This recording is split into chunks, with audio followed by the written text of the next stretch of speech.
trans people, men and youth who are here at the Women's March, we represent the powerful forces of change that are determined to prevent the dying cultures of racism, heteropatriarchy from rising again. We recognize that we are collective agents of history, and that history cannot be deleted like web pages. We know that we gather this afternoon on indigenous land, and we follow the lead of the first peoples who, despite massive genocidal violence, have never relinquished the struggle for land, water, culture, their people. We especially salute today the Standing Rock Sioux. The freedom struggles of Black people that have shaped the very nature of this country's history cannot be deleted with the sweep of a hand. We cannot be made to forget that Black lives do matter.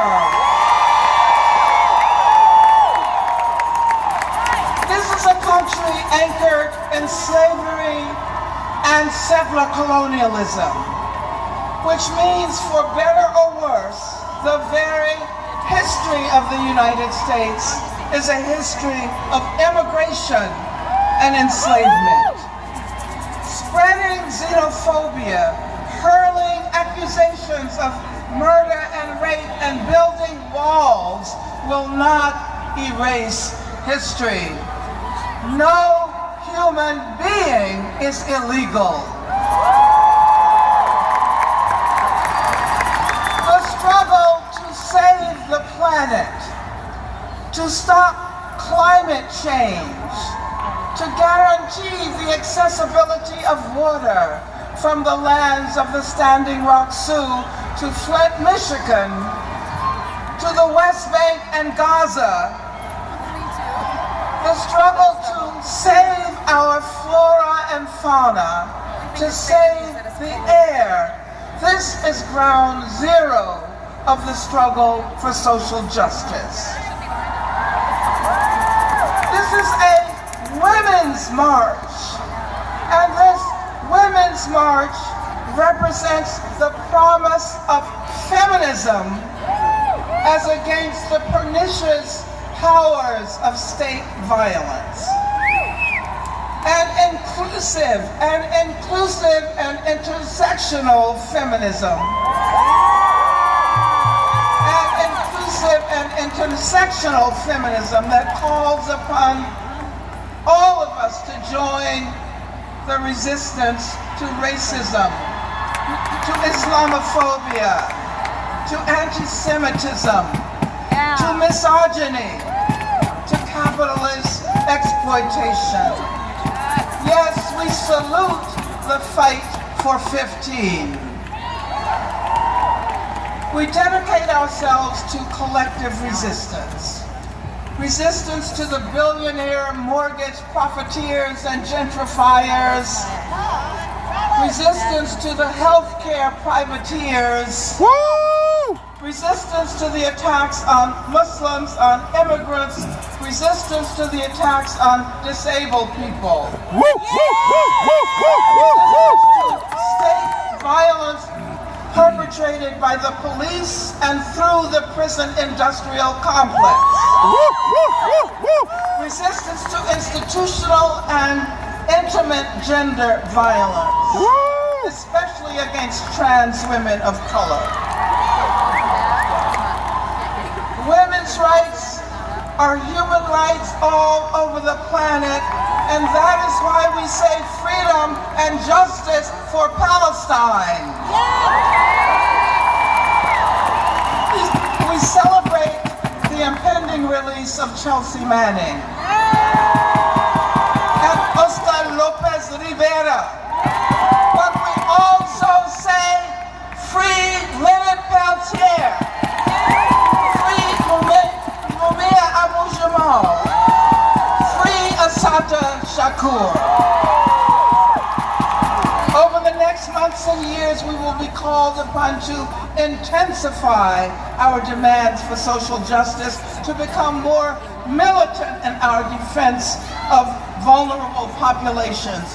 Those who still defend the supremacy of white male heteropatriarchy had better watch out. The next 1,459 days of the Trump administration will be 1,459 days of resistance. Resistance on the ground, resistance in the classrooms, resistance on the job, resistance in our art and in our music. This is just the beginning. And in the words of the inimitable Ella Baker, we who believe in freedom cannot rest until it comes.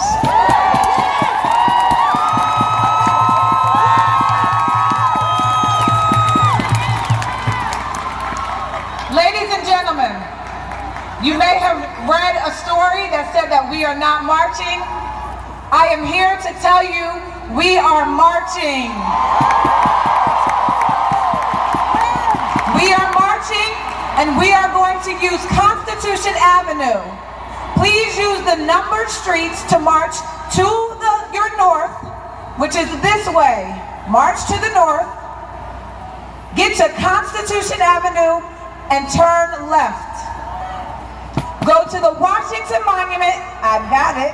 Go to the Washington Monument and turn to the right. You will see the ellipse, and then we can go home. We have people from here to the ellipse. We have already achieved our goals, but we are marching. Make sure you take care of the elders, the kids, and help your neighbors. We want this to be a safe march, but we still have speakers and we still have programs. It's going to take everyone in the back a little bit of time to prepare, so please take your time. As we are preparing to march, let us hear from the rest of our speakers.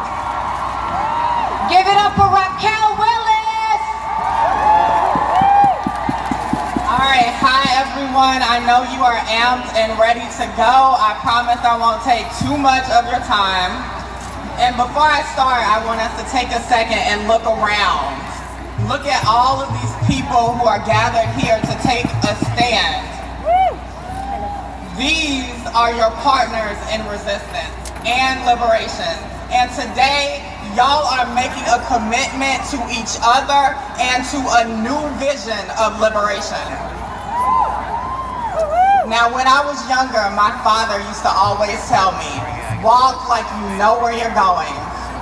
I thought he was just trying to be deep. I didn't know what he was talking about. But when I was 19, he died, and I quickly learned what he meant. He was no longer my guidance and my safety net, and that loss pushed me to figure out exactly who I am and the life I wanted to live. I found my voice. And today, I stand here with my mom as a proud, unapologetic, queer, black, transgender woman from Augusta, Georgia.